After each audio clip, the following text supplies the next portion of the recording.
Bendita es la presencia del Señor. Gracias, Señor. Aleluya, Jesús. Gracias, Jesús. Bendecimos el nombre del Señor en este día maravilloso dominical, con muchos recuerdos cada día de culto y sobre todo cada domingo. Puedo pensar en la nación israelita cuando dice la escritura que estaban en Babilonia y ahí en los ríos habían colgado sus arpas de los sauces. Y los babilonios les decían: cantad aquellos himnos que cantaban en vuestras tierras, en vuestra tierra, en Jerusalén. Y los israelitas en tierra extranjera dijeron: ¿cómo hemos nosotros de cantar cánticos a Jehová en tierra extranjera? Pierda nuestra diestra la fuerza. La iglesia no puede perder de vista que el Señor estableció reunirnos juntos en armonía. Nunca, nunca, pase lo que pase, la iglesia no puede perder esto de vista. Y hay un día donde nos va a tocar ir a cuevas, debajo de alcantarillas, en orillas del río, en campos. Hay un día, hermanos, ese día es hoy, ese día está cercano.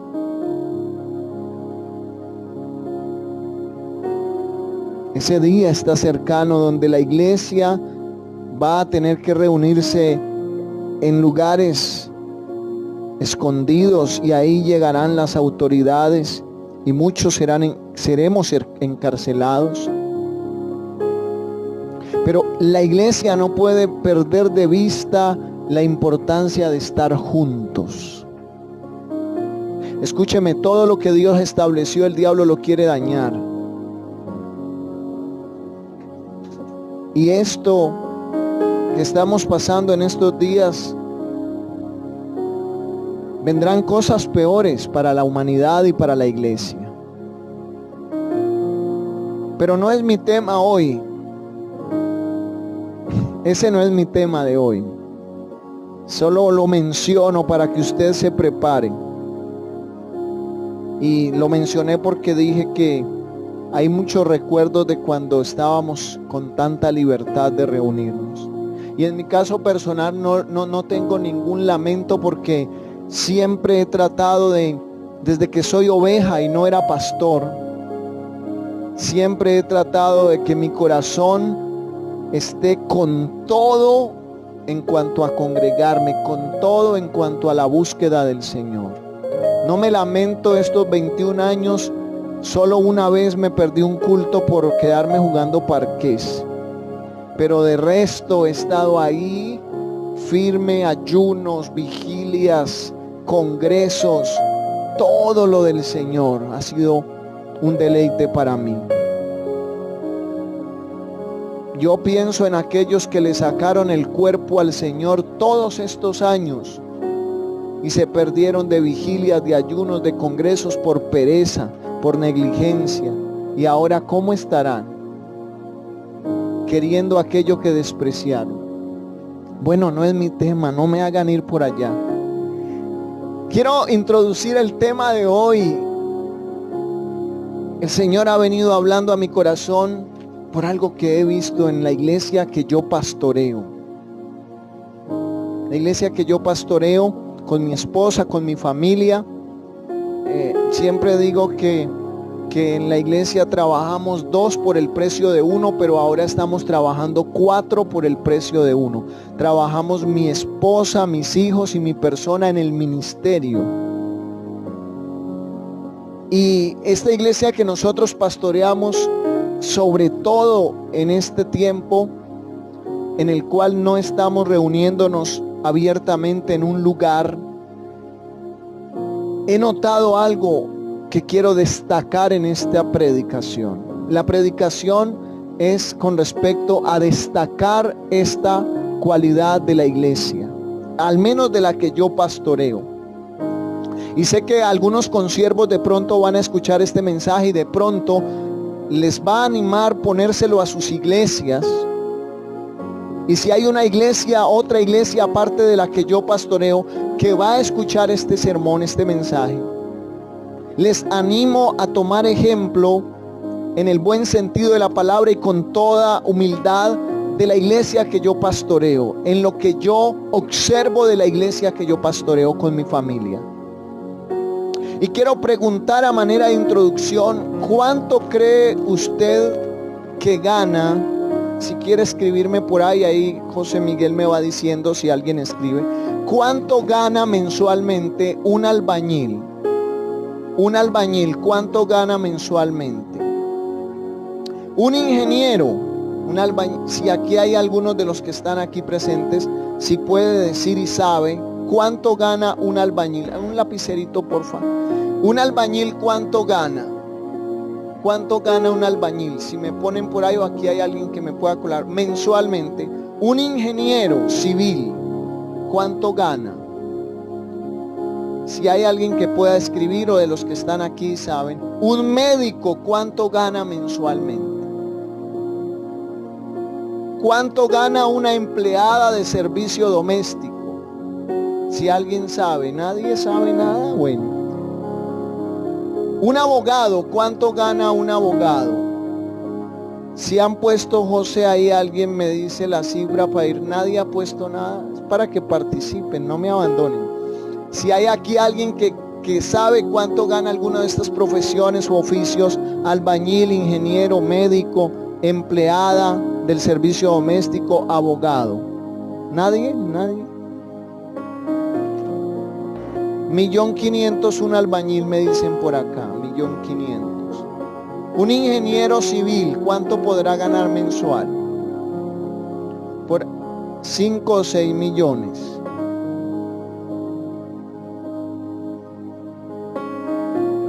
Un médico, ¿cuánto gana mensual? Por ahí 3 millones, dicen por ahí. Nadie ha colocado nada ahí. 3 millones un médico. Una empleada de servicio doméstico, eso que ahora les han cuadrado un poco el asunto laboral, ¿no? Que están obligando a las personas a cumplirles con el mínimo al menos, el mínimo. Por ahí, digamos el mínimo para no ser tan crueles. Pero no pagan el mínimo, no. Pero por no dejar, el mínimo está a 800, ¿qué? 800, pongámosle 900 porque la patrona es buena gente y le pone ahí su partecita para completarle. 900. Un abogado, ¿cuánto puede ganar mensual? 8 millones. Pongámosle 8 millones mensual. Y así podríamos averiguar de profesiones u oficios, vendedores ambulantes. Pero toda persona ejerce una labor en este planeta y yo pienso en las labores, en los abogados, las profesiones. ¿Quién se inventó esas profesiones? El hombre, de acuerdo a sus necesidades, fue estableciendo cada una de estas labores y organizándolas. Pero hay una labor de la cual yo quiero hablar. Ahora, ¿cuánto deberían ganar? ¿Será que está bien que ellos ganen eso? Ejemplo, el albañil que gana 1.500.000, ¿debería ganar más o menos? ¿Qué piensan ustedes? El albañil que gana 1.500.000, ¿ustedes qué creen? ¿Debería ganar más o menos? Más. El albañil debería, habíamos dicho 1.500.000, debería ganar más. ¿Cuánto más? Siquiera los 2 millones. Bueno, le aumentamos 500. El ingeniero civil que dijimos 6 millones, ¿debería ganar más o está bien ahí? Debería ganar más. A todos el médico gana 3 millones. ¿Creen que un médico debería ganar más? Sí. ¿Cuánto más de 3? Y sobre todo ahora. por ahí ¿qué? 5 o 6, le subimos el doble. La empleada de servicio doméstico, que esa patrona es muy buena patrona y le paga 900,000, ¿debería ganar más o menos? Más. ¿Cuánto más? Hasta el millón. Un 100,000 pesos le subieron. Esta gente es tremenda. El abogado debería ganar más de 8 millones o está bien ahí.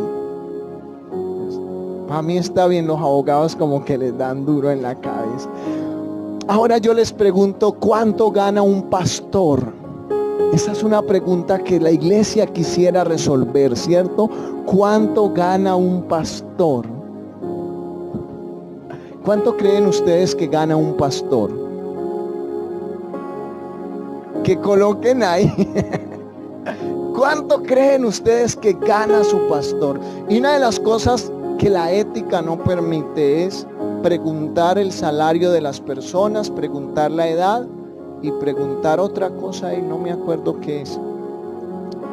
La edad y en las mujeres, ¿no? Y el salario no se pregunta, ¿no? Un periodista, ¿cuánto ganará? Bueno, todas las profesiones tienen una paga, pero un pastor, ¿cuánto debe ganar? ¿Cuánto ganará un pastor? A ver, los que están aquí, ¿cuánto cree hacia a vista? ¿Cuánto creen que gana su pastor, el de ustedes? Aquí dicen que 4 millones. Oh, santo, qué bendición. Pastor, ustedes piensan, aquí dicen 4 millones. Ay, Padre, escúchalo, Señor. Y aquí dicen que nada gana. Uy, santo. Por ahí dijeron que el mínimo sea al nivel, a la par con la empleada doméstica. 2 millones. Oh, santo, ayúdame. Muy bien. Ahí hay una respuesta que es muy acorde con lo que sería la respuesta de esta pregunta, este interrogante. Dependiendo de su iglesia, el pastor gana, y dependiendo de su labor, el pastor gana, o el pastor devenga unos recursos. Hay pastores que en este momento ahí dijeron que el mínimo. Hay pastores que en este momento con el mínimo harían una fiesta. O sea, el director o la iglesia en ocasiones lo manejan con la iglesia, con los líderes. El mismo pastor tiene la facultad de hacerlo con el liderazgo de acuerdo a las entradas. Y un pastor en este momento, hay pastores ahí que de pronto van a escuchar esta enseñanza, que si les dieran el mínimo, esos pastores harían una fiesta ese día. Hay otros pastores que ganan más de 4 millones que dijeron ahí, porque depende de su iglesia y depende del trabajo de ese pastor, depende de la trayectoria de ese pastor. Depende de la trayectoria de ese pastor. Pero yo quiero que miremos un asunto importante dentro de todas estas profesiones que son tan respetadas. El albañil es tan necesario, el ingeniero civil, el médico, la empleada de servicio doméstico, el abogado, son empleos, son labores tan importantes. La que tiene un negocio, un almacén, imagínense sin supermercados y sobre todo en este tiempo. Entonces los dueños de supermercado, ¿cuánto deberían ganar? Y cuán importante es esa labor de supermercados, de tiendas y de todo lo que existe, que es una labor o un oficio o algo que ejerce la humanidad. Todas estas labores han nacido de las necesidades de los hombres. Pero la labor de la cual hoy quiero hablar es de la labor pastoral, de la labor del pastor. Y estoy pensando, y no puedo omitir este pensamiento, cuando recién estábamos comenzando todo este asunto, y el día que estábamos pasando todas estas cosas para acá, en ese día una hermana me abordó y me dijo: pastor, ¿y usted ahora qué va a hacer? ¿Qué se va a poner a hacer?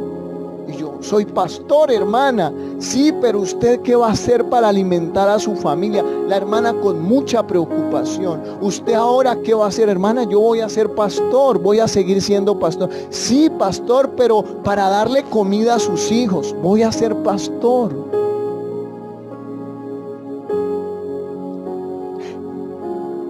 Y yo quiero decirles que se ubiquen en Primera de Pedro 5:2.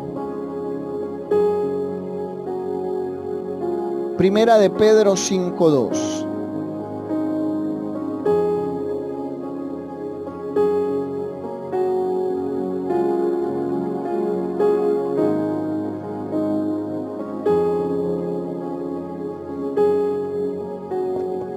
Bueno, algunos están expectantes. ¿Y cuándo es que el pastor va a decir cuánto gana?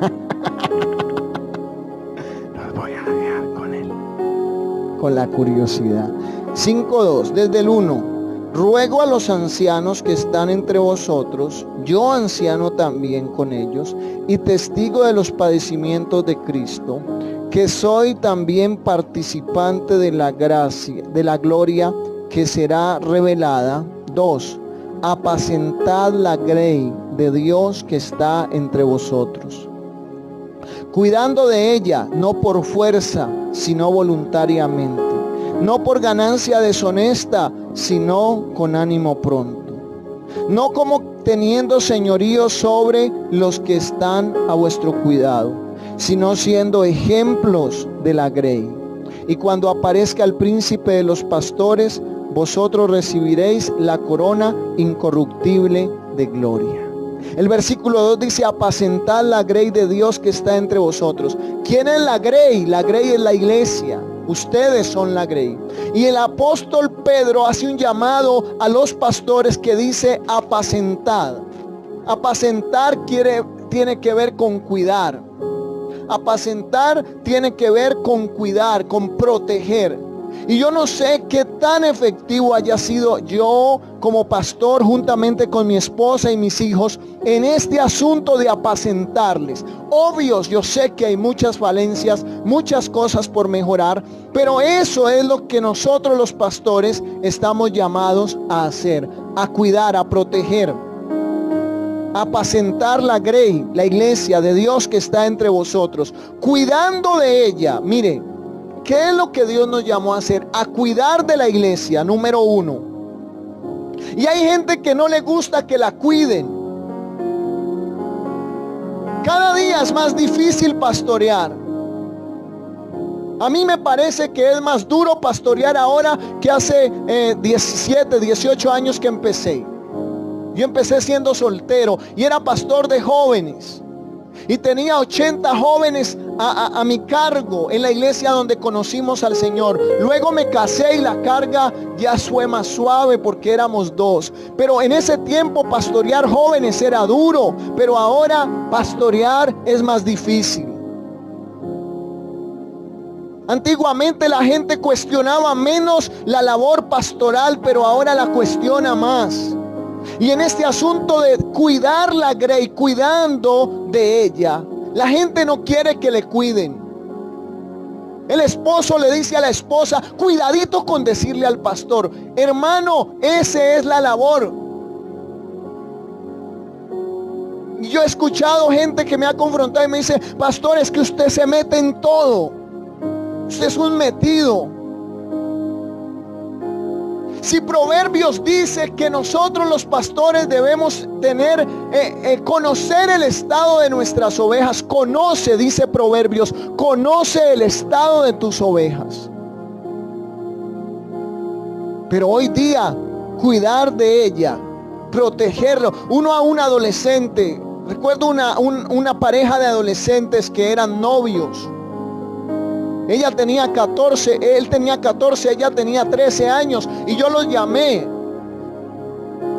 a decirles que esa relación les iba a perjudicar, o no perjudica una relación amorosa a unos muchachos de 14 y 13 años. Los va a perjudicar. Vengan ustedes, se gustan. Sí, pastor, nos amamos. Eso está bien, que se amen. Y si ese muchacho estuviera amando a otro muchacho, sí sería preocupante. Pero no es preocupante que un muchacho le guste una muchacha. Eso es normal. Es normal. Si mi hijo viene y me dice, papá, uy, me parece tan linda tal niña, eso es normal. Y anormal sería que me dijera, papá, mira que fulanito me gusta tanto. Eso sería anormal y yo tenía que estar vigilante de eso. O mi hija, si viene y me dice, papá, tal niño del colegio me parece tan lindo, es normal. Y estos muchachos los llamamos. ¿Y qué hicieron? Se fueron de la iglesia. Luego dice, no por fuerza. Nosotros no estamos aquí por fuerza, porque nos obligan. Porque nos obligan las circunstancias. Porque si nos vamos de la iglesia nos morimos de hambre. No estamos aquí por fuerza. Y un pastor no puede estar ahí por fuerza, sino voluntariamente, no por ganancia deshonesta. Mire que el ministerio trae una ganancia, pero hay una ganancia que es honesta y hay una ganancia que es deshonesta. La ganancia deshonesta tiene que ver con la manipulación de los siervos de Dios, de los pastores, sobre la iglesia para sacar provecho económico, financiero y aún sexual de esa iglesia y en otras áreas. Pero aquí dice el apóstol Pedro, no por ganancia deshonesta, sino con ánimo pronto. De esa manera tiene que ir a servir el pastor a una iglesia, estar en esa iglesia. Esta profesión, me gusta lo que dice Hechos 20:28. Hechos 20:28. Por tanto, mire lo que dice el 27, porque no he rehuido anunciaros todo el consejo de Dios. 28, Hechos 20:27, ahora el 28. Por tanto, mirad por vosotros y por el rebaño en que el Espíritu Santo os ha puesto por obispos, para apacentar la iglesia del Señor, la cual Él ganó por su propia sangre. Qué responsabilidad tan grande la que tiene un pastor. Yo escucho a hombres perversos, a hombres impíos, a hombres sin conocimiento de Dios, a hombres mundanos, los escucho en la calle decir que el pastor es un vividor, que el pastor es un vida buena, que el pastor lo único que hace es robarle a la gente. Y yo les digo, ¿por qué no montan una iglesia? Móntenla para que vivan bueno como yo. Los desafío a que abran un grupo, un garaje, como le dicen a nuestra iglesia. Los desafío a que abran un grupo, que convoquen personas y miércoles, viernes, domingo les estén enseñando. Yo he predicado en la iglesia que pastoreé en Jamundí casi 3,000 mensajes en 10 años. 3,000 mensajes. Y aquí llevamos más de 700 mensajes predicados a ustedes. 3 años, más de 700 mensajes. Ni uno repetido. Ni uno. Busquen en sus notas. ¿Qué prédica les he repetido? Ningún recalentado. Cada día una palabra nueva, un sermón nuevo, una palabra tratando de que la vida del Espíritu esté sobre esta palabra para que su alma sea conmovida y usted sea cambiado y su familia no se pierda y hayan cambios de Dios, porque la única doctrina, el único mensaje que ofrece cambios a la humanidad se llama el Evangelio de Jesucristo, y el Señor se lo dio a hombres verdaderos para que haya una vida nueva en cada corazón. Entonces, hermanos, yo digo a esos hombres impíos que monten un chuzo, Que abran una iglesia, que se inventen una religión y que ganen billete. Háganle pues, los desafío. Los incrédulos que están escuchando este mensaje y que lo van a escuchar, los desafío a ustedes a que abran una iglesia y que vayan todos los días, miércoles. Bueno, no abran en semana, solo sean domingueros, solo hagan un culto el domingo. Los desafío a que prediquen 56 mensajes en el año. Que la gente sea tocada, que la gente sea confrontada, que la gente sea cambiada, que la gente sea sanada, que la gente sea liberada, que la gente sea trasladada del reino de las tinieblas al reino de la luz, que el borracho deje de ser borracho, que el fornicario deje de ser fornicario, que la adúltera deje de ser adúltera. Los desafío a que lo hagan, porque esto no es de los hombres. Dice claramente el 28, por tanto mirad por vosotros, el llamado es primero. Miren por ustedes, pastores, y por todo el rebaño en que el Espíritu Santo os ha puesto como obispos. El Espíritu Santo os ha puesto. ¿Quién es el que pone a un pastor? El Espíritu Santo. Nos llama. Yo no era nada, hermanos. Yo era un drogadicto de las calles. Por la gracia del Señor me convertí al Señor e inmediatamente vino a mi corazón un don de predicar. Yo tenía 5 meses, 4 meses en el evangelio. Yo no era bautizado todavía y yo me acostaba todas las noches en mi cama y predicaba un sermón. Ese sermón se llama no hagas negocios con el diablo. Ese fue el primer sermón que Dios me dio y todas las noches lo predicaba en mi cama hasta quedarme dormido. Y se lo predicaba a un estadio.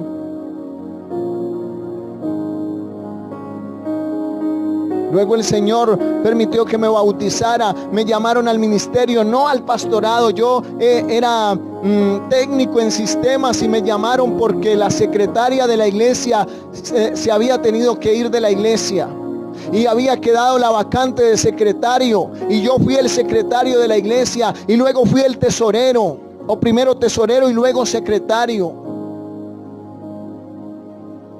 Y un día mi pastor, en una reunión pequeña, como de 10 o 12 hermanos, me dijo predique.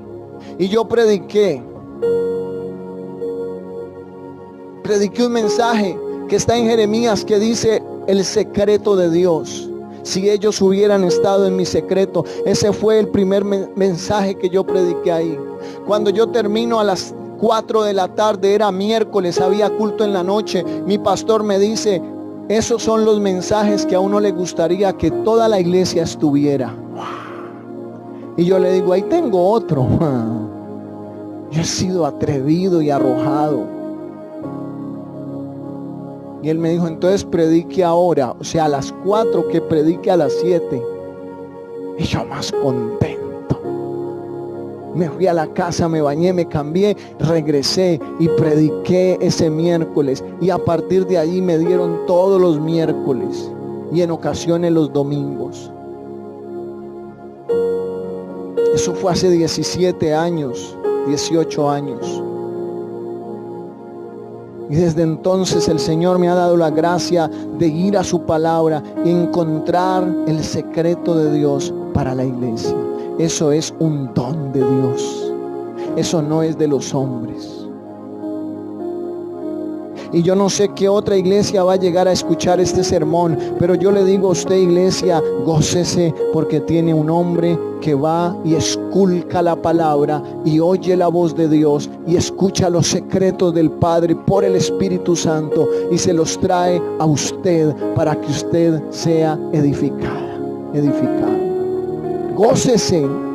El Señor en amor, o el Señor con amor, el Señor con amor a su amada iglesia estableció un personal exclusivo para el cuidado de su pueblo. Escúcheme, el Señor en su amor, en su gracia, en su misericordia, escogió un personal exclusivo para el cuidado de su amada, porque su amada no es cualquiera. Su amada, iglesia, no es cualquiera. Ustedes recuerdan que Juan el Bautista decía: en tanto que el amigo está, en tanto que la iglesia está con el amigo, el novio está, bueno, no recuerdo la otra parte, pero Juan decía eso: en tanto que la novia está con el amigo, preparándola para el encuentro con el novio, es lo que quiere decir ese pasaje. Juan fue encargado de preparar el camino del Señor, y por eso Juan decía esa expresión, Juan el Bautista. Y el Señor ha establecido que un grupo exclusivo de personas, hombres y mujeres, estén para el cuidado de su amada esposa. En la antigüedad, en el Antiguo Testamento, habían 12 tribus, era el pueblo de Israel. Y de las 12 tribus, Dios escogió una tribu completa para que cuidaran a todas las otras. Esa tribu era la tribu de Leví. Números capítulo 18, mire lo que dice.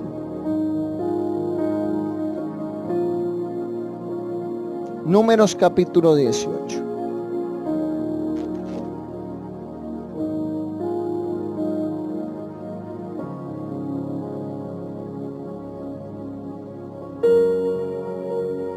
Uno en adelante. Jehová dijo a Aarón: tú y tus hijos y la casa de tu padre contigo llevaréis el pecado del santuario, y tú y tus hijos contigo llevaréis el pecado de vuestro sacerdocio. Y a tus hermanos también, la tribu de Leví, la tribu de tu padre, haz que se acerquen a ti y se junten contigo y te sirvan, y tú y tus hijos contigo serviréis delante del tabernáculo del testimonio. Y guardarán lo que tú ordenes y el cargo de todo el tabernáculo, mas no se acercarán a los utensilios santos ni al altar, para que no mueran ellos y vosotros. Se juntarán pues contigo y tendrán el cargo del tabernáculo de reunión. En todo el servicio del tabernáculo ningún extraño ha de acercarse a vosotros. 5. Y tendréis el cuidado del santuario y el cuidado del altar, para que no venga más la ira sobre los hijos de Israel. 6. Porque he aquí, yo he tomado a vuestros hermanos, los levitas, de entre los hijos de Israel, todo dados a vosotros en don de Jehová, para que sirvan en el ministerio del tabernáculo de reunión. Los levitas en la antigüedad fueron los escogidos por Dios para cuidar al pueblo de Israel espiritualmente. Eran los encargados de la ley, eran encargados de la consejería, eran los encargados del consejo para el pueblo, eran los encargados de direccionar espiritual y emocionalmente al pueblo de Israel. Pero para este tiempo también Dios escogió una gente especial. Efesios capítulo 4, versículo 11. Efesios 4, 11.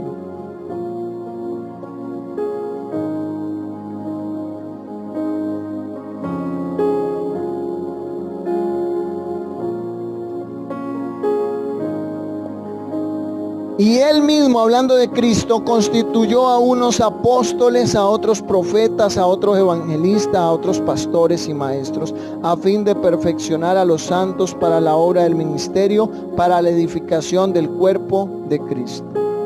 Dios, en su amor, en su cuidado amoroso para con la iglesia. Estableció en la antigüedad a los levitas y ahora en estos tiempos estableció 5 ministerios para cuidar a la iglesia: apóstoles, profetas, evangelistas, pastores y maestros, a fin, o sea, con el propósito de perfeccionar a los santos para la obra del ministerio, para la edificación del cuerpo de Cristo, que es la iglesia. Estas personas que han recibido este encargo en la antigüedad y en la actualidad son personas especiales de Dios. Primera a los Corintios 9, 1 al 14.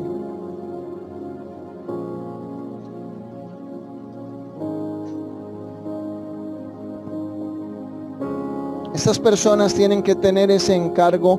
Si usted estudia lo que pasaba con los levitas y con lo que estableció Dios para el Nuevo Testamento, ustedes van a darse cuenta que esas personas que Dios escogió para este encargo tienen que hacerlo a tiempo completo. Y en este momento hay pastores en ciudades, en pueblos, en veredas, que además de su labor pastoral, hay pastores que en este momento mismo están predicando un mensaje por internet, y antes por la mañana, 5 o 6 de la mañana, fueron y trabajaron en lo secular un rato y vinieron corriendo a predicar ese sermón. Y eso no es lo que Dios estableció. Hay pastores que durante todo el día son albañiles o son comerciantes, vendedores, trabajan en cualquier situación, motorratones, no sé, en algo trabajan durante el día. Y en la noche vienen a predicar un sermón. Y mucha gente, inconversos, y mucha gente de la iglesia diría, eso está bien y eso es lo que tendrían que hacer todos los pastores. Pero les digo una cosa, eso no es lo establecido por Dios. Porque el cuidado de la iglesia es una labor que requiere el tiempo completo, no de un hombre, sino de toda una familia. Toda la familia pastoral está involucrada en el cuidado de la iglesia. Porque les estoy hablando solo del hecho de predicar en un culto, pero la labor pastoral tiene tremendo cantidad de cosas, de matices. La labor pastoral no solo es venir a pararse en un púlpito y dar un sermón. Les digo una cosa, eso es lo más fácil de ser pastor, venir y predicar acá.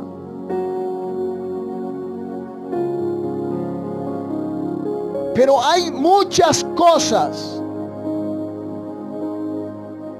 que tienen que ver con la labor pastoral. Y en 1 Corintios 9, 1 en adelante, mire lo que dice.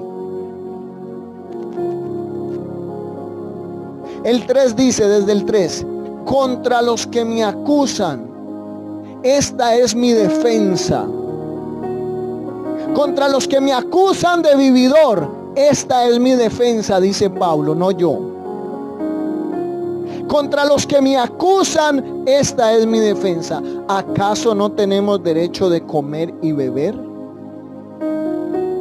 O sea que los pastores, dice Pablo, no podemos comer ni beber. Hay por ahí alguien que dice, no. El 4, ¿acaso no tenemos derecho de comer y beber? 5, no tenemos derecho de traer con nosotros a una hermana como mujer. No tenemos derecho a tener esposa, como también los otros apóstoles y los hermanos del Señor. Y Cefas es Pedro era casado. 6, y solo yo y Bernabé no tenemos derecho de no trabajar. ¿De no trabajar en qué? En lo secular. O sea, todos los otros apóstoles no trabajaban en lo secular, solo trabajaban en el ministerio. Pero a Pablo y a Bernabé se la habían aplicado. Ustedes sí tienen que trabajar. Y de hecho, si usted estudia la vida de Pablo, Pablo por mucho tiempo trabajó en cosas seculares. ¿Sabe cuál era la profesión de Pablo? Hacía carpas de tienda. Hacía casas. En ese tiempo vivía mucha gente en carpas. Y Pablo hacía carpas para poder comer. ¿Y saben qué iglesia fue la que más trabajó? Si quieren estudiarlo, cuando estuvo fundando y pastoreando la iglesia a los Corintios. Y él mismo les dice: ustedes no me van a quitar esta gloria, no les voy a recibir nada, sino que voy a trabajar con mis manos para comer mi pan. Porque ustedes me acusan de que vine a robarlos. Y para taparles la boca trabajó en lo secular, pero no todo el tiempo. Y Pablo está reclamando esto y dice: o solo yo y Bernabé no tenemos derecho a no trabajar. O sea que un pastor no trabaja. Un pastor no trabaja o no debe trabajar en lo secular. Su trabajo tiene que ser la obra del ministerio. Ese tiene que ser su trabajo. ¿Cuántas horas debe trabajar un pastor en ello? ¿Cuántas horas? ¿Cuántos de ustedes, escríbanme por ahí, me han llamado 11 de la noche? Hay gente que me ha llamado a las 12 de la noche, 8 de la noche. Nunca le he dicho: venga hermana, es que ya terminó mi hora laboral. No. En la madrugada, en las mañanas, el Señor nos despierta a los pastores y nos pone una familia en el corazón. A las 3 de la mañana, y uno no puede decirle al Señor: Señor, ¿qué te pasa? Terminó mi hora laboral, no puedo orar por esa familia. Inmediatamente a orar. La hora laboral de un ministro, ¿cuál es? ¿Sabe cuál es? 24/7. Y leamos el 7 entonces. ¿Quién fue jamás soldado a sus propias expensas? ¿Usted no cree que a los soldados el ejército les tiene que proveer fusil, uniforme, comida? ¿Te imaginas un pelotón de 100 hombres llamando cada uno a la mamá? Mami, me va a traer el almuerzo. Es que en el ejército, aquí en el batallón, no me dieron comida. No, en el ejército les tienen que dar. Porque nadie fue soldado jamás a sus propias expensas. ¿Quién planta viña y no come de su fruto? ¿O quién apacienta el rebaño y no toma de la leche del rebaño? Digo esto solo como hombre. ¿No dice esto también la ley? Porque en la ley de Moisés está escrito: no pondrás bozal al buey que trilla. ¿Tiene Dios cuidado de los bueyes? 10. ¿O lo dice enteramente por nosotros? Pues por nosotros se escribió, o sea, por los pastores se escribió: no le pongan bozal al buey que trilla. Estaba prohibido en la ley que mientras el buey iba trillando la tierra le pusieran bozal. ¿Y sabe para qué le ponían bozal a algunos tacaños? Para que mientras el buey caminaba trabajando no comiera. Si al buey llevaba el arado y se paraba a comer, los dueños les daba rabia. Este buey desgraciado, ¿por qué come? Y entonces le ponían bozal para que no comiera. Porque si comía pasaban dos cosas. Número 1, se detenía y no producía. Y número 2, se comía parte del arado, de la comida, de lo que estaba sembrado en el campo. Entonces los agricultores no querían perder nada. Querían todo para ellos. Y Dios escribió en la ley: no pongáis bozal al buey que trilla. Y Pablo lo trae aquí, dice: ¿usted cree que estaba hablando meramente de los bueyes animales? No, lo está diciendo de nosotros los pastores. No le pongan bozal a su pastor. Déjenlo que coma. Déjenlo. El buey que trilla, porque el buey que no trilla, que no coma. Pero si su pastor trabaja, y digo esto a las iglesias que van a escuchar este mensaje: si su pastor trabaja, si su pastor es un hombre incansable, si su pastor está ahí pendiente de usted, es justo que él recoja de lo material de parte suya. Entonces dice, porque con esperanza debe arar el que ara, y el que trilla con esperanza de recibir el fruto.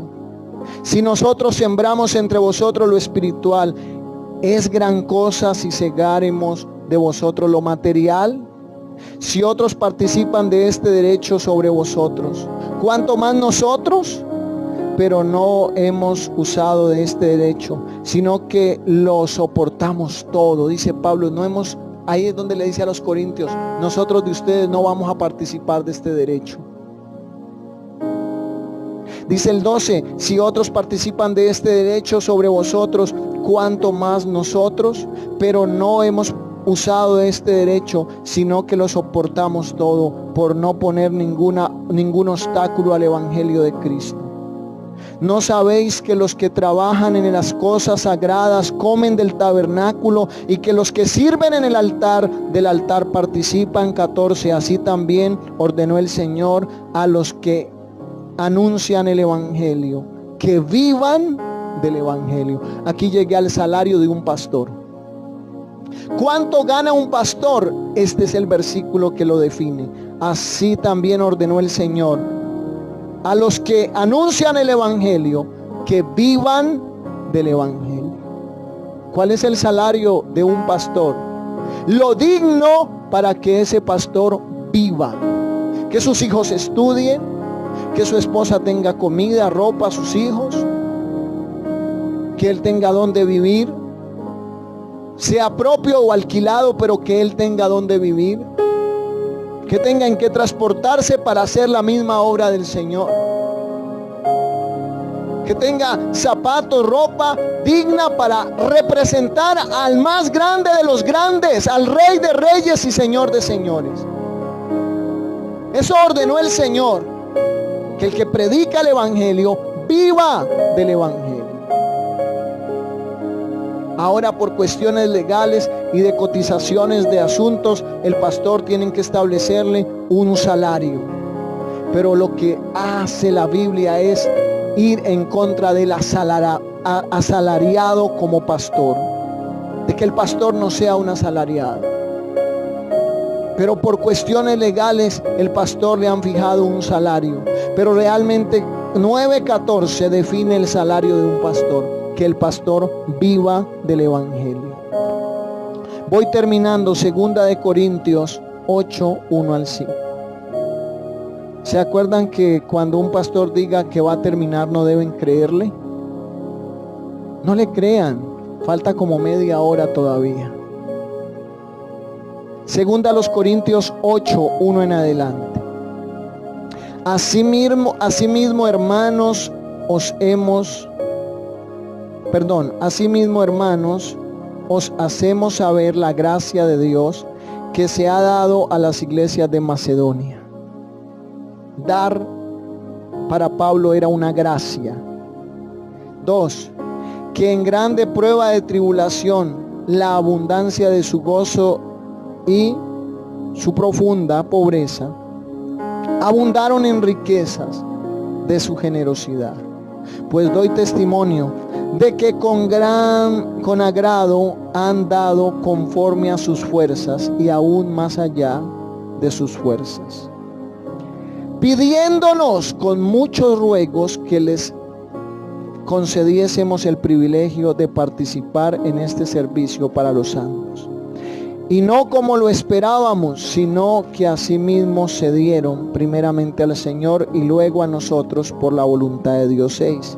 De manera que exhortamos a Tito para que, tal como comenzó antes, asimismo acabe también entre vosotros esta obra de gracia. La iglesia de Macedonia había sido cautiva por Roma 148 años antes de Cristo. Así que todavía tenía los rezagos de un cautiverio y una prisión. La iglesia de los macedonios, o la región de Macedonia, ahí es donde queda Filipos. Los filipenses, si usted lee, los filipenses le daban una y otra vez a Pablo. Ahí donde dice Pablo, mi Dios pues suplirá todo lo que os falte conforme a sus riquezas en gloria. ¿Recuerdan en Filipenses que dice eso? Era a ellos, a los macedonios. Y ellos estaban en profunda pobreza, porque estaban en cautiverio todavía. Estaban todavía con los rezagos del cautiverio de los romanos. Y no tenían muchas veces para darle comer a sus hijos. No tenían muchas veces para comprar lo que necesitaban. Pero cuando se dieron cuenta de que necesitaban para el sostenimiento de los santos, los macedonios, en su profunda pobreza, pidieron con ruegos a Pablo que les dejaran participar. Y cuando yo pienso en esta iglesia de Macedonia, pienso en la iglesia que pastoreo. Y ahí es donde quiero exaltar la iglesia que pastoreo. Porque han pasado 5 meses, creo, de cuarentena. 5 meses donde no hemos ido a un lugar a congregarnos. Y la iglesia que pastoreamos con mi esposa no ha faltado. La iglesia verdadera. No estoy hablando de cualquier charlatán que va a cualquier culto. Estoy hablando de la iglesia que ha sido lavada con la sangre, que es remanente. No ha faltado con sus diezmos, con sus ofrendas, con sus primicias, con mercados, con remesas para otras personas. Aclaro que las remesas y los mercados no son para nosotros los pastores, son para otras familias, y los hermanos son testigos que les hemos llevado sus remesas. Pero la iglesia en estos 5 meses no han venido a un culto, no han venido a un lugar físico, y han estado fieles, porque sabe una cosa, lo que se recauda en la iglesia, y los pastores predican esto con temor, y cada que predican de la importancia de dar, y para qué es el dar, los pastores gastan esfuerzos diciendo, es para los arriendos, es para los servicios, es para las lámparas. Pero hermanos, los diezmos, las ofrendas y las primicias primero es para el sostenimiento de los hombres y las mujeres que predicamos el evangelio. Y no me da temor decirlo, y lo digo abiertamente, y en un medio masivo lo estoy diciendo. En una red social lo estoy diciendo. Lo estoy diciendo para Facebook y para YouTube. Que las ofrendas, los diezmos, las primicias de una iglesia, primero, antes de cualquier cosa, es para sostener al hombre de Dios. Probadme en esto, dice Jehová, si no abriré las ventanas de los cielos y derramaré bendiciones. Traed todos los diezmos, dice el Señor, a mi casa, a las alfolí, y haya alimento en mi casa. Así que yo estoy gozoso, orgulloso de la iglesia que Dios me dio a pastorear, en lo enseñada que había sido desde el comienzo, y en lo enseñada que ha sido desde que llegamos a este lugar, de la importancia de darle a Dios. Y comprendieron eso. Nadie ha dicho en su corazón, o de pronto algunos pocos, pero la mayoría no han dicho en su corazón, pues como ya no hay que pagar arriendo de local porque lo entregamos, yo no voy a volver a diezmar.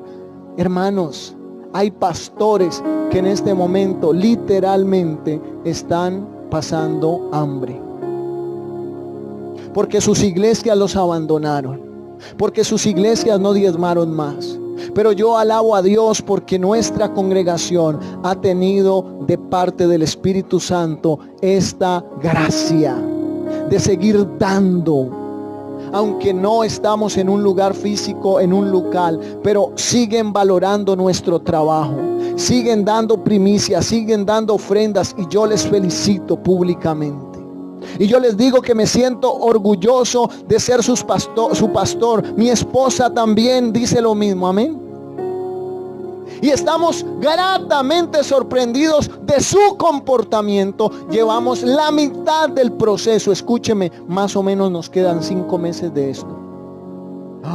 Ay no, pastor, por los clavos de Cristo. Sí. Más o menos 5 a 6 meses nos quedan de este proceso. Más o menos en enero, si no es más. Pastor, no sea trágico.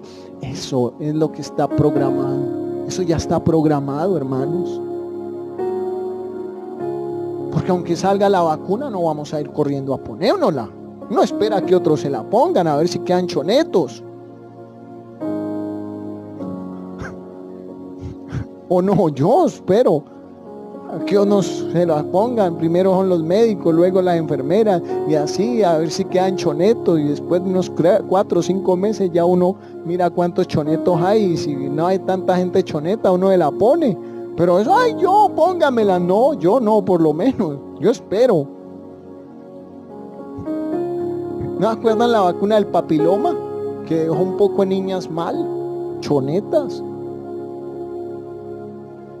Bueno, no es el tema, pero yo alabo a Dios por usted, iglesia. Y yo quiero que se den un aplauso ustedes, aleluya. Un aplauso ustedes por esa gracia que no han dejado de tener para con nosotros. Y hay un testimonio tremendo. Recién comenzado todo esto, llegó un hermano a la casa y nos tocó, venía en un taxi, y nos tocó cuando el hermano se bajó, y otra hermana lo había mandado con un tremendo mercado. Nos duró como 15 días. Nosotros estábamos con nuestros ojos llenos de lágrimas. Mis hijos estaban contentos porque la hermana como que pensó también mucho en ellos, y había mecato ahí, ellos sacaban eso y estaban contentos. Mi esposa estaba contento, estábamos con la boca abierta, sorprendidos de la gracia de Dios. Hermanos de otras ciudades que no están en la iglesia nos han llamado y han enviado sus diezmos, sus ofrendas. Personas de la ciudad con tanta necesidad, pero siempre primero se acuerdan del diezmo, de la ofrenda. Gente que no tiene el arriendo completo, pero siempre, nunca faltan con lo que Dios les ha ordenado en su palabra. Y yo por eso digo que hay un regocijo grande. Si usted estudia el libro de Nehemías capítulo 13, no lo vamos a estudiar. Estudie en su casa Nehemías 13, 1 al 14.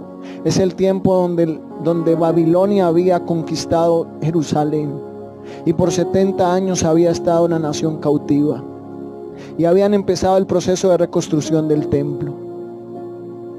Y ahí en el 13, Nehemías llega y encuentra una situación desoladora. Le habían construido a un tal Tobías dentro del templo. En la casa de Dios, había una pieza para las ofrendas y los diezmos, de los cuales vivían los levitas. Y en esa pieza le habían hecho la habitación al tal Tobías. ¿Y sabe a qué habían hecho los levitas y los sacerdotes? Cada uno se había ido a su heredad a trabajar la tierra.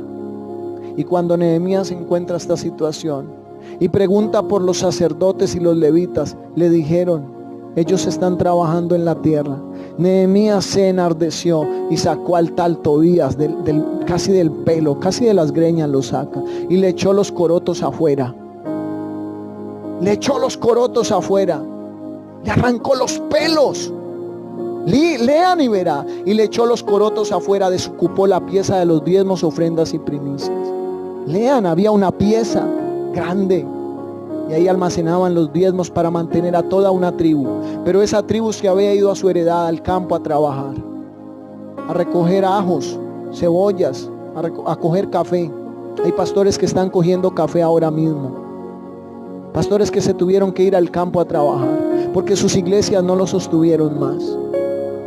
Pero el deber de una iglesia es sostener a su pastor, y yo alabo a Dios porque usted ha comprendido eso. Nehemías los sacó y trajo nuevamente a los sacerdotes y a los levitas y los puso en el servicio de la casa de Jehová. ¿Sabe por qué? Porque la casa de Jehová estaba desolada. Porque cuando falta un pastor, la casa de Dios queda desolada. Si esto lo está escuchando otra iglesia, gócese porque usted tiene un pastor, porque usted no está desolada. He tratado con mi esposa de que ustedes como iglesia no se sientan solos y desolados. Hemos tratado de estar ahí. Nos ha faltado, sí, nos falta. Pero Dios sabe que nos hemos esforzado en manifestarnos con ustedes. Y si alguno de ustedes no se ha sentido pastoreado, hágamelo saber porque quiero pastorearle. Es lo que Dios nos puso. Quiero que se pongan en pie y oremos. Y quiero darle gracias a Dios por ustedes. Darle gracias a Dios por ustedes. Y decirles una vez más, felicitaciones. Cada día ustedes han procurado sostenernos como ministerio. Sus ofrendas, lo primero, la prioridad de sus ofrendas, sus diezmos, sus primicias, es sostener a los pastores. Esa es lo primero. Ese es el objetivo primordial. No tengo temor en decirlo. Y entonces, ¿cuánto gano? Dios lo sabe. Pero lo que dice la Biblia es que el pastor debe vivir del evangelio. El que predica del evangelio, viva del evangelio. Padre, en el nombre de Jesús, gracias por tu misericordia, tu favor, tu amor, tu bendición para nosotros. Padre, como pastor me siento honrado de haberme llamado al ministerio, Señor. Padre, me siento honrado, Señor, me siento honrado. Voy a pedir a mi esposa que venga un momento por acá. Que vengan mis hijos también aquí. Y queremos dar gracias al Señor juntos como familia por todo lo que la iglesia ha hecho por nosotros en todos estos años. Queremos con gratitud venir delante de ustedes y de Dios primeramente, a dar gracias a Dios y a ustedes por la misericordia del Señor manifestada a través de ustedes. Oh Señor, gracias, amado Dios, por haber sostenido a mis hijos, a mi hija, a mi hijo, porque ellos han estudiado en buenos colegios, Señor. Gracias por mi esposa, porque he podido alimentarla, he podido darle lo que ella ha necesitado y aún más, Señor. Gracias porque hemos podido bendecir a otras personas. Gracias por todo lo que has provisto a mi vida, Señor, a mi familia, a través de esta preciosa iglesia, a través de la iglesia que primero pastoreamos, a través de la primera iglesia donde ayudamos, la iglesia de San Jerónimo aquí en Cartago. Gracias por esa preciosa iglesia, Señor, que nos proveyó, Señor, en el comienzo del ministerio. Esa primera iglesia que creyó en nosotros, Señor, y que aportó para que nosotros le pastoreáramos y sustentarnos como pastores. Gracias por la iglesia en Jamundí que nos sustentó. La usaste para sustentarnos tantos años, Señor. Gracias por esta iglesia en Cartago, Señor, que nos ha sostenido, que nos ha sustentado, Señor. Lo has hecho a través de esta iglesia. Padre, bendícelos a cada uno de ellos, a cada uno de los que ha aportado, Señor, para el sostenimiento de nuestra vida, Señor. En el nombre de Jesús, gracias, gracias. Declaro bendición, declaro gracia, favor, misericordia de Dios, puertas abiertas, bendición de Dios para cada uno de mis hermanos. En el nombre de Jesús, oh, aleluya, las finanzas bendecidas por tu gracia, por tu bondad, Señor. En el nombre de Jesús, gracias por tu misericordia. Dios les bendiga. Gracias. Bendiciones. Dios les guarde, les amamos mucho. Esta es el comienzo de la semana. Recuerden que masivamente traemos cosas de primera necesidad de la canasta familiar: panela, arroz, atún. Si es carne, no la traiga porque se pudre allí mientras la llevamos. Pero si usted quiere donar carne para algún hermano o pollo, puede dar el dinero y mi esposa se encarga de comprar este pollo, esta carne.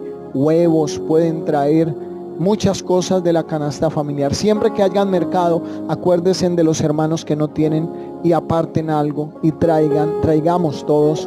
Aquí el hermano Eider, la hermana Erika les atiende. Dios los bendiga, les amamos